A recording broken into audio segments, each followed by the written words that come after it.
We are now joined via Skype from Zimbabwe by Matyszak. He is a senior researcher consultant at the Institute for Security Studies. Derek, thank you so much for joining us. Now, you are in Zimbabwe right now. Describe the situation in the country following the developments over the last 2 days.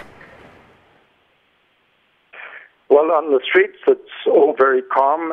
You wouldn't know that anything out of the ordinary had happened unless you go into the city centre, where there's a strong military presence around government institutions, etc.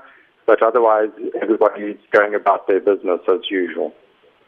Now, the SADC troika, which made today, wants an even bigger meeting of all regional leaders and wants the army to return to their barracks. Do you think their intervention has any hope of yielding results, or do they risk being overtaken by the events?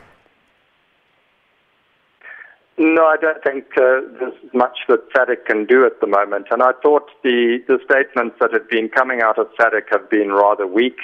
They have asked the Zimbabwean military and the people in control to follow constitutional processes, but they've made no reference to the fact that the constitution is currently being violated.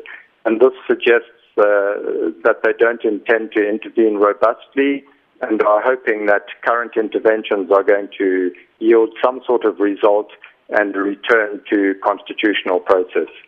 Now, Derek, you mentioned that some of the statements that have been coming out from SADC have been rather weak. Now, what can we attribute to this? Is it a case of them trying to be cautious at this point in time?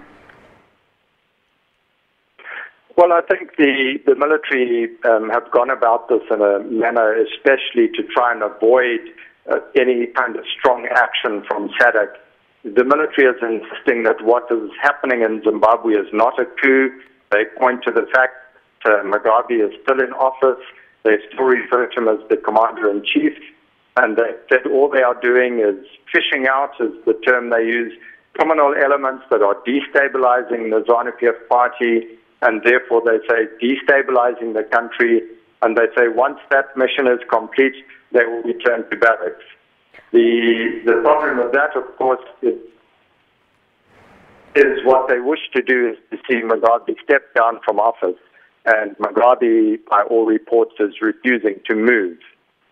So this is the last card that Mugabe's got to play, is that if he refuses to leave voluntarily and thereby handing legitimacy to his successor, and if he is forced out, then there will be no way that the military can avoid the conclusion that what has in fact happened is a coup in Zimbabwe.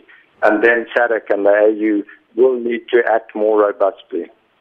Now, just finally, Derek, I guess a good way to wrap up would be to look at the way forward. What can we expect to see in the next few days, considering the SADC meetings that are about to take place, but also just some reaction that we've seen globally as well? Yes, well, one hopes that the SADC leaders will realize that the way out of the crisis is, rather than the SADC leaders expressing solidarity with Mugabe and trying to keep him in office, everybody knows that Mugabe has passed his best before date. The SADC leaders should be gently behind the scenes explaining to Mugabe that it is time for him to go, but they are not going to support him in his attempt to stay in office. And then if he does step down voluntarily, we can have a peaceful resolution to the crisis and a semi-constitutional resolution to the crisis. Derek, we'll have to leave it there. Thank you very much for joining us on SABC News. That was ISS senior researcher Matyszak giving us the latest on Zimbabwe.